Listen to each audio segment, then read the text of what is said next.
Adya Sarvalokaikadrikprada Savabhagavata Prana Srimad Bhagavata Prabhu Kalidvantodita Ditya Shri Krishna Parivartita Paramananda Partaya Prema Varshaksharayate Sarvada Savasevyaya Shri Krishnaya Namostume Madeka Bando Madsangin Madguru Manmahadhana Manistarka Madbhagya Madananda Namostute Asadu Sadhu Tadayin Atini Chochatakara Hana Munchakadachinmam Premna Hritkantayos Pura Om Namo Bhagavate Vasudevaya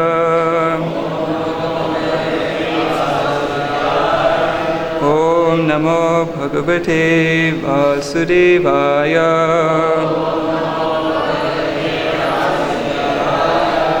Om Namo Bhagavate Vasudevaya.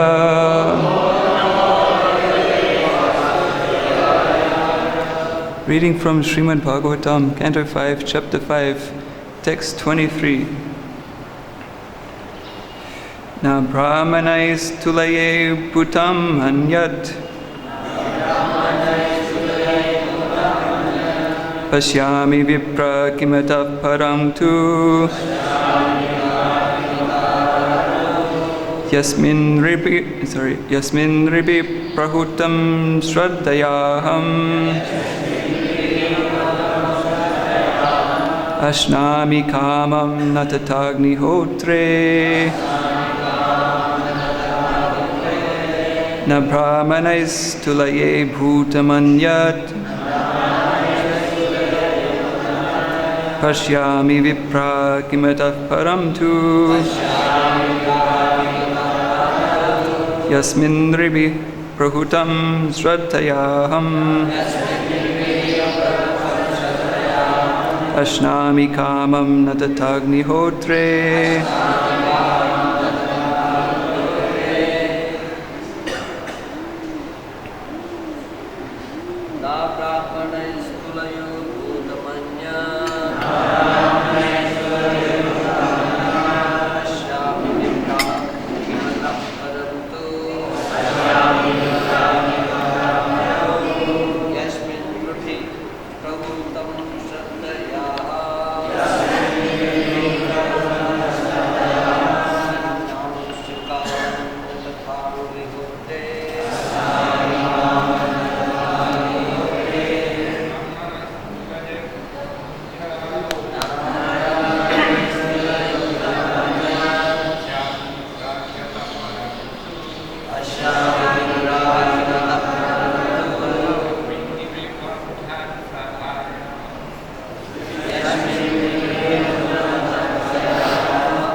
Vaishnavis?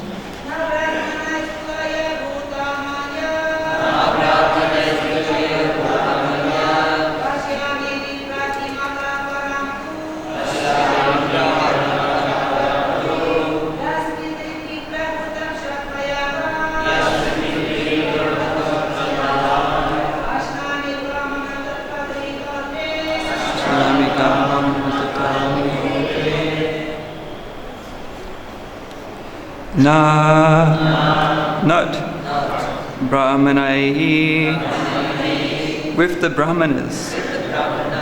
Tulaye, I count as equal. Bhutam, entity. Anyat, other. Pashyami, I can see. Vipraha, O assembled brahmanas. Kim, anything. Ataha, to the brahmanas. Param, superior. To, certainly. Yasmin, through whom? Nribihi, by people. Prahutam, food offered after ritualistic ceremonies are properly performed. Shraddhaya, with faith and love. Aham, I. Ashnami, eat. Kamam, with full satisfaction. Na, not. Tata, in that way. Agnihotre, in the fire sacrifice. Translation. O respectful brahmanas, as far as I am concerned, no one is equal or superior to the brahmanas in this world. I do not find anyone comparable to them. When people know my motive, after performing rituals according to the Vedic principles, they offer food to me with faith and love through the mouth of a brahmana. When food is thus offered unto me, I eat it with full satisfaction. Indeed, I derive more pleasure from food offered in that way than from the food offered in the sacrificial fire. Purport. According to the Vedic system, after the sacrificial ceremony, the brahmanas are invited to eat the remnants of the offered food. When the brahmanas eat the food, it is to be considered directly eaten by the Supreme Lord. Thus no one can be compared to qualified brahmanas. The perfection of evolution is to be situated on the Brahminical platform. Any civilization not based on Brahminical culture or guided by brahmanas is based on sense gratification. Is certainly a condemned civilization. Presently, human civilization is based on sense gratification. And consequently, more and more people are becoming addicted to different types of things. No one respects Brahminical culture. Demoniac civilization is attached to Ugra karma, horrible activities, and big industries are created to satisfy unfathomable lusty desires. Consequently, the people are greatly harassed by governmental taxation. The people are irreligious and do not perform the sacrifices recommended in the Bhagavad Gita. Yagyat bhavati parjanya. By the performance of sacrifice, clouds form and rain falls. Due to sufficient rainfall, there is sufficient production of food. Guided by the brahmanas, society should follow the principles of Bhagavad Gita. Then people will become very happy. Anad bhavanti bhutani. When animals and man are sufficiently fed with grains, they become stronger. Their hearts become tranquil, and their brains peaceful. They can then advance in spiritual life, life's ultimate destination. Om Jnanatimirandhasya Jnananjana Shalakaya Chakshurunmilitam Yena Tasmai Shri Gurave Namaha. So we saw in yesterday's class by Hariram Prabhu that there was a big build-up to the worshipfulness of the brahmanas. It started a whole gradation from the material elements, and then better than them was the plants, better than them was slithering creatures like snakes and worms, and then above them creatures that have some more developed intelligence. And then above them was the humans, and above them was different kinds of ghostly living entities. So that's going from Bhuloka to Bhuvaloka, and other residents of Bhuvaloka like the Gandharvas and the Siddhas. And then it goes up to, it includes also the Asuras. The Asuras are better than the Gandharvas and the Siddhas, and better than the Asuras are the Devas. So now you're in Swargaloka. And then the best of them is Indra. but better than Indra is Brahma's sons, and the best out of all of Brahma's sons is Lord Shiva. And greater than Lord Shiva is Lord Brahma, because Brahma is the father of Lord Shiva. And Krishna says that Brahma, he happens to be a devotee of mine. Sa matparo. And Krishna says about himself, Aham Dvija Deva Devaha. We may wonder why the word Deva is used twice there. Right? So the Brahmanas are themselves the Dvija Devas. They are the best among the twice born. There's all kinds of things which are twice born, right? Even among human society, the Vaishyas and the Kshatriyas and the Brahmanas are all considered Dvijas, twice born. They all get initiation and so on. But in general, there's many other things which are twice born too, right? The birds are twice born because they take birth. First an egg pops out, and then a bird pops out of an egg, so they kind of take birth twice. Teeth are twice born. Teeth, you get your your baby teeth and your adult teeth. They're also called twice born dvijas. Other things also are twice born, like the moon, for example, is twice born. It appears one time as it's born as the son of Soma, is the son of who in the Bhagavatam? But he again later appears from the milk ocean. So there's a whole group of things which are twice born, and out of all of those things which are twice born, the Brahmanas are the Devas. They're the lords of the twice born, the best of the twice born, in other words. And Krishna says, "I'm Dvija Deva Deva." In Sanskrit, there's often an ambiguity which is played upon by poets. It's you may know the name Rameswaram, right? In South India, the famous pilgrimage place Rameswaram. So it's a Shiva Linga, right? We know that in the Ramayana, Lord Shiva was worshipped by Lord Ram before he crossed the ocean. So different people have different concepts of what the name Rameshwara means, and it's relevant to this Dvija Deva Deva discussion, because you can take it in two main ways, and a third way possibly too. It's a kind of a compound. You can take it that this Lord Shiva here in Rameshwaram, he is the Ishvara of Ram, he's the Lord of Ram. So the Shaktas, the followers of Lord Shiva, they think, yes, this is the meaning. But then there's another kind of way of analyzing a samasa, a compound word like Rama Ishvara, Rameshwara, right?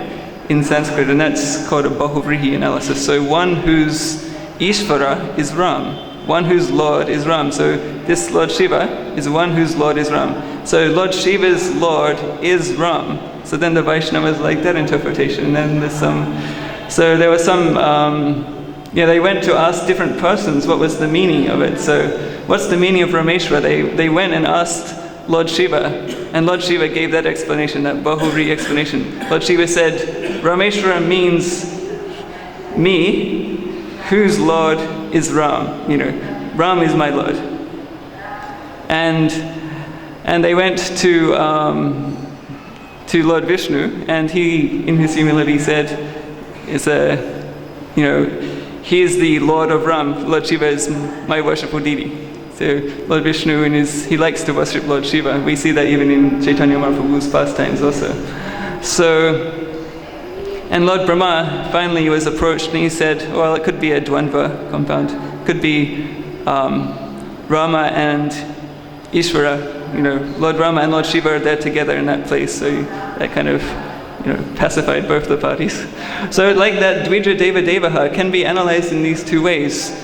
Really, Krishna's intention in saying that is, Krishna is saying, for me, the Brahmanas are my devas. That's what he's saying. But other people may not tolerate. They may not tolerate that. They may say, that Krishna is saying, I am the Lord of these Brahmanas, right? But Krishna is actually saying, I am one whose Lord is the Brahmanas. So for me, the Brahmanas are my Lord. And we see this corroborated elsewhere in the Srimad Bhagavatam, in the 3rd canto, when the Kumaras come to Vaikuntha and they're stopped at the very last of the 7 gates by Jai and Vijay. And then they become quite upset, as we know. And Lord Vishnu comes out to mediate the situation. It's the first conflict resolution in the Bhagavatam. So he comes and he speaks very great words of glorification of the Brahmanas in general, and it almost seems like ati stuti, like overpraise. But he's establishing the position of the Brahmanas, and he jokingly says actually that the reason why I got my position as the Supreme Lord and why the goddess of fortune chose to marry me is because I worship the Brahmanas. That's what he tells the Kumaras. He says, I'm the Supreme Lord. I got to be the Supreme Lord because I worship the Brahmanas. That's what he's jokingly telling to the Kumaras. So then he says,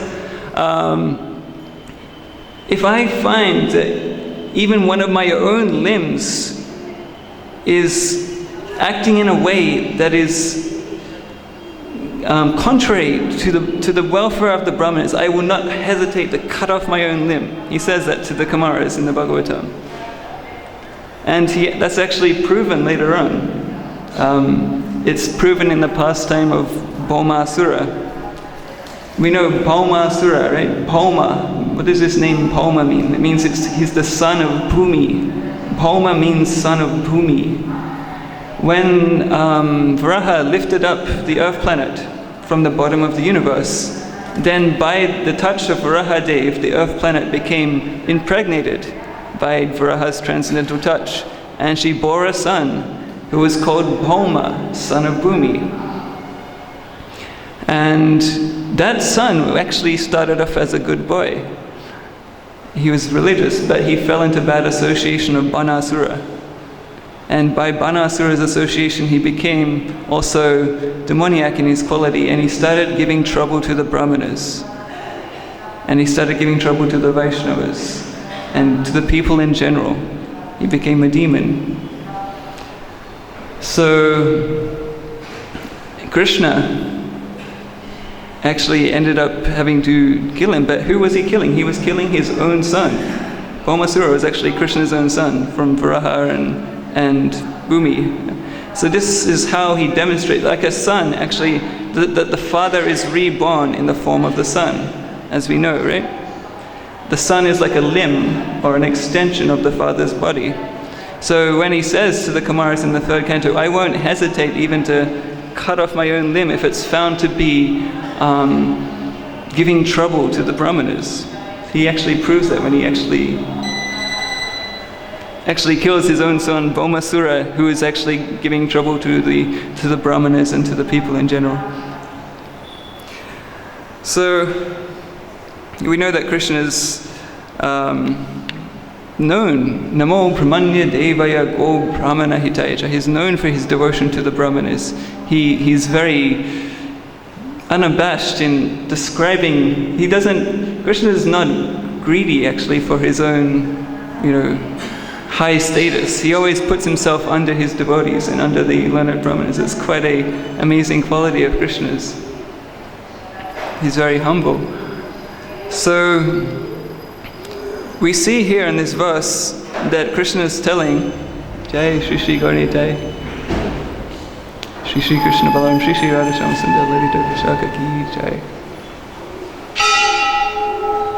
So we see in this verse that Lord Rishabhadev is telling to his sons, he's taking great effort to hammer in this point over many verses. And he tells them that I actually prefer eating through the mouths of the Brahmanas more than I prefer eating through the Agnihotra fire. The fire, when you do a fire yajna, the fire is considered the tongue of the Lord, right? And you offer the ghee, offer the grains, and the Lord eats them in his form. Agni passes on those oblations to the Lord, so on is the vehicle. So, but he says, I actually prefer eating through the mouths of the Brahmanas. And it's so important. We see in Gaura Lila, when Advaita Acharya did the Shraddha ceremony, and then he was very careful to choose the most elevated person in that assembly, and he chose Haridas Thakur.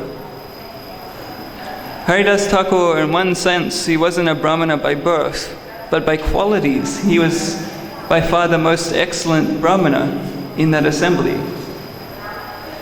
And everybody actually unanimously agreed, just because of Haridas's, explicit saintly qualities and his well-known devotion to the Lord. So, this is also how we see who is a Brahmana, by their qualities, by their learning, by their devotion. So there's different kinds of Brahmanas. Even among the Brahmanas, there's different kinds. And there's you may be aware of one famous purport in the second canto where Prabhupada talks about the effect of giving charity, or this verse talks about feeding the Brahmanas, right? Krishna likes eating through the mouths of the Brahmanas, so that's like giving food, cooking for the Brahmanas. So there's different kinds of Brahmanas, and Prabhupada in the second canto in a purport talks about the effects of giving charity to different levels of Brahmanas. There's a different reward. So we can have a quick look at that.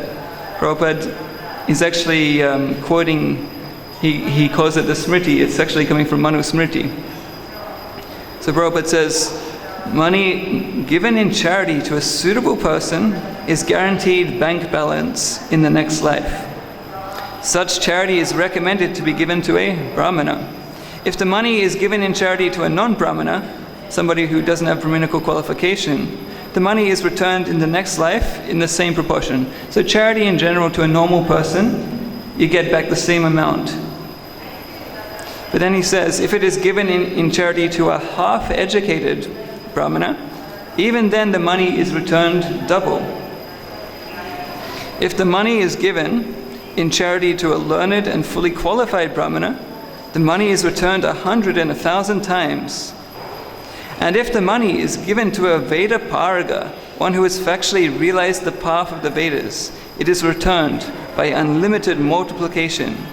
The ultimate end of Vedic knowledge is realization of the Supreme Personality Godhead, Lord Krishna, as stated in the Bhagavad Gita, Vedaishta savaya ahameva vedyaha. There is guarantee of monies being returned if given in charity, regardless of the proportion. Similarly, a moment passed in the association of a pure devotee by hearing and chanting the transcendental messages of the Lord is a perfect guarantee for eternal life, for returning home back to Godhead.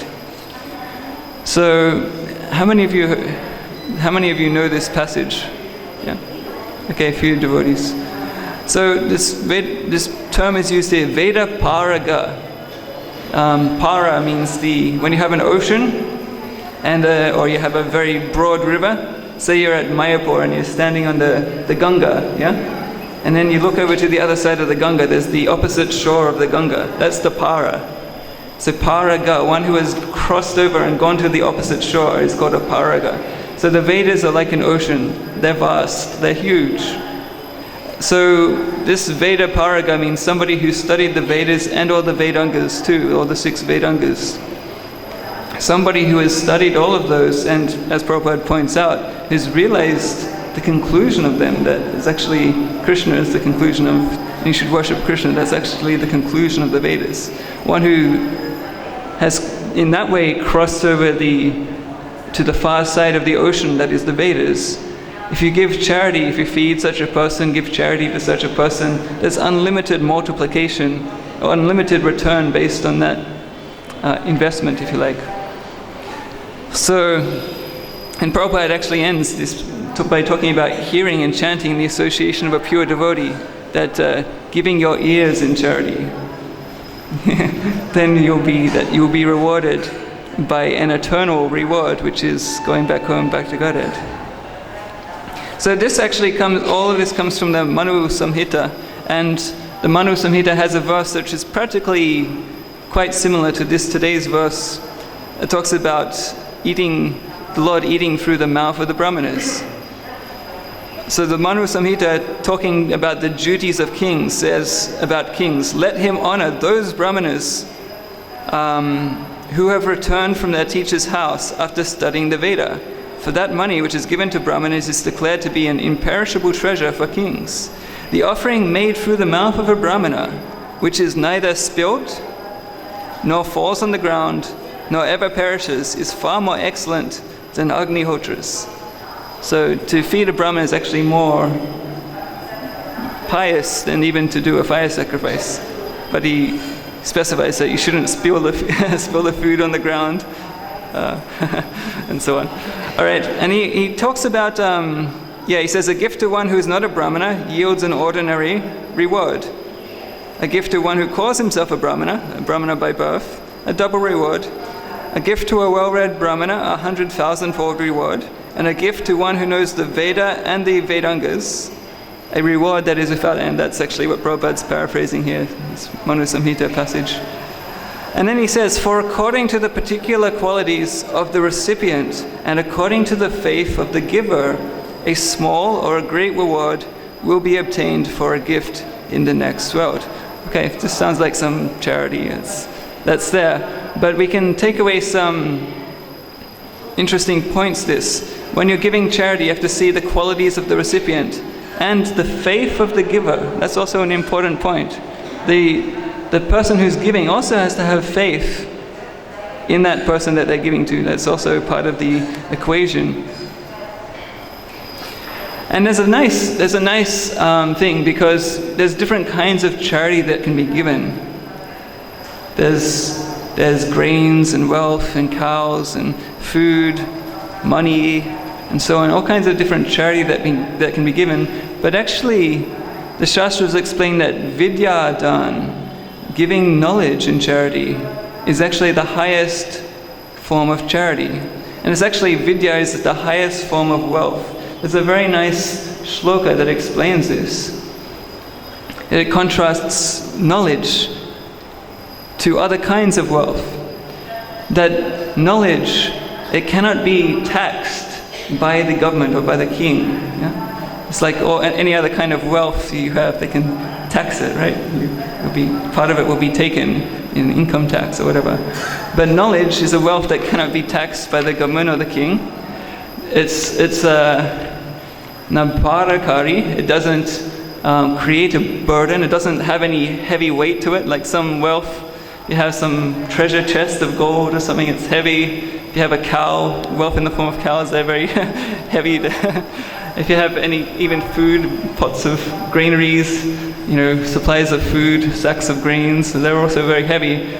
Normal wealth is heavy, right? But knowledge is not heavy. And he says, Nachoraharyam, normal wealth can be stolen by thieves, but knowledge cannot be stolen by thieves. And he says, Nacha bhartri bhajam, normal wealth may have to be split up among the brothers. If there's an inheritance, for example, you may have to split it up among your brothers or your siblings, right? But knowledge does not have to be split up among the brothers.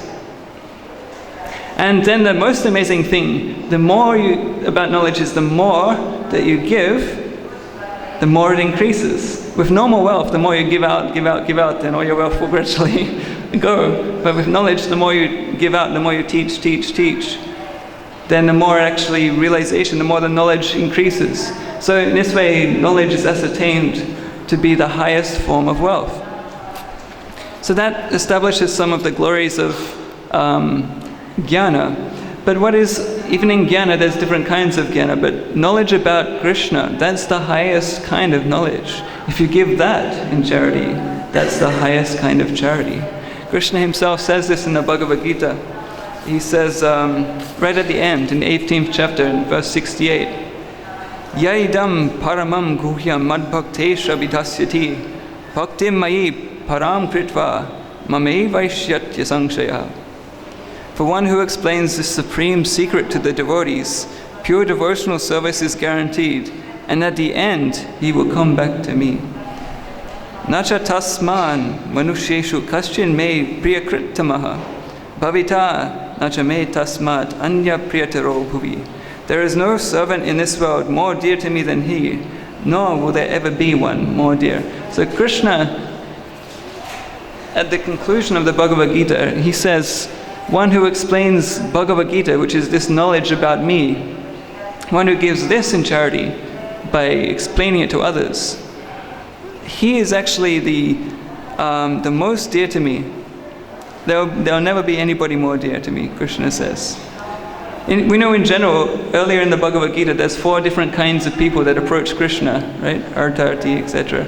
So out of them, Krishna declares the Jnani to be the best and the most dear to him, because they're approaching Krishna with some conception, with some, not to get something, but because they genuinely know about some of his glories, and therefore they're approaching him. So in this way, knowledge is the highest kind of charity.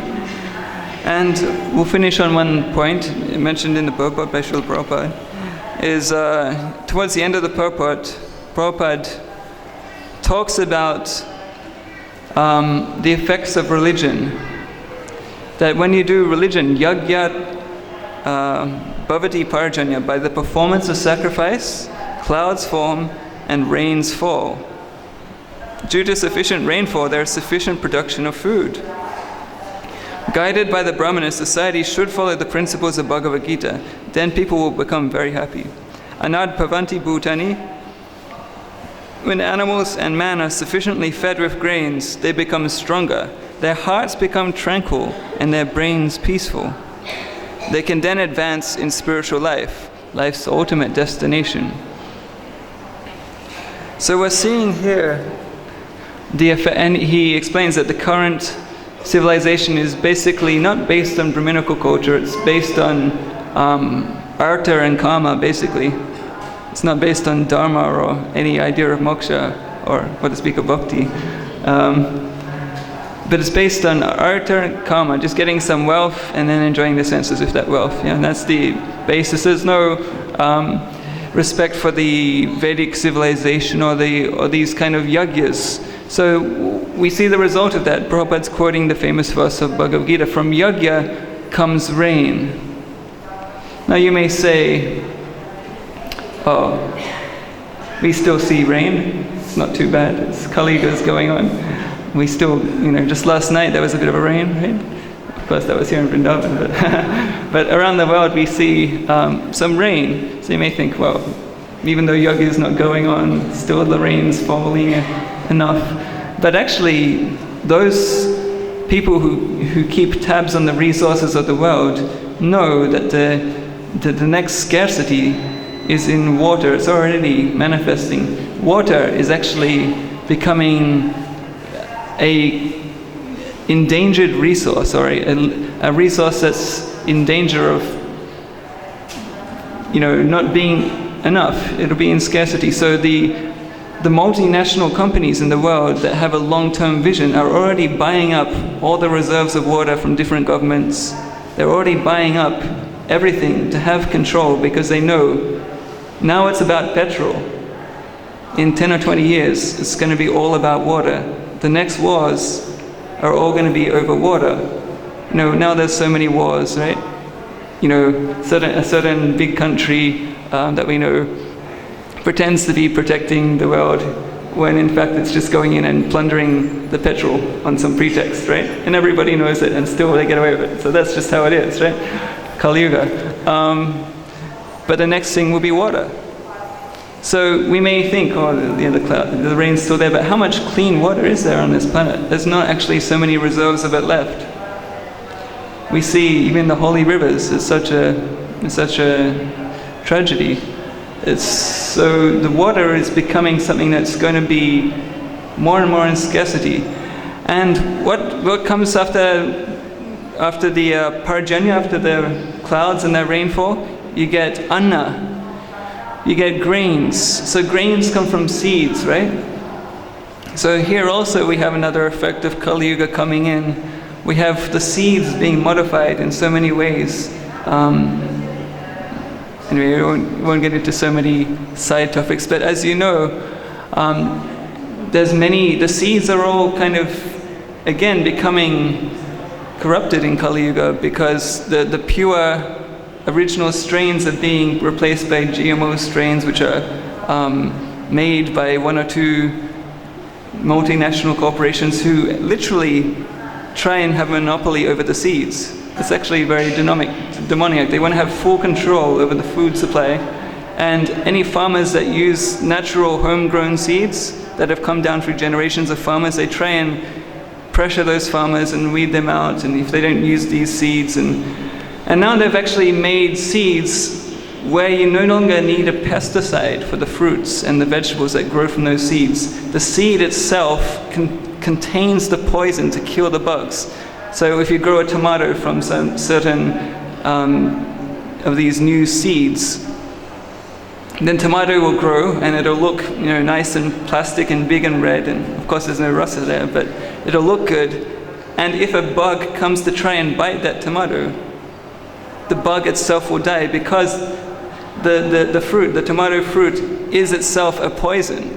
The pesticide is inherent in the seed now. They no longer use pesticides. The fruit itself is the pesticide, is the poison. So, Prabhupada's talking here about when there's anna, when animals and men are sufficiently fed with grains, they become stronger. Their hearts become tranquil and their brains peaceful. You can hardly expect those results from such kinds of seeds. So this is, it's already going on. It's a very, it's very pernicious how it's going on. It's almost not seen, but it's, we're just kind of blindly, forced to be a part of all of this. So that is, that's why Brahminical advice is so important in the government, as Prabhupada stresses again and again, because then there'll be religious performances, there'll be proper rainfall, there won't be vicious ugra karma, as Prabhupada talks about here, that has no regard for protecting the resources in terms of water and seeds and so on. So actually the Brahminical life ensures a much better physical and mental status for everybody on the planet than this other ugra karma civilization. So it's, as usual, Prabhupada's hitting the nail right on the head here. So we'll end here. If anybody has any questions or comments. Yes, Shri Krishna Prabhu.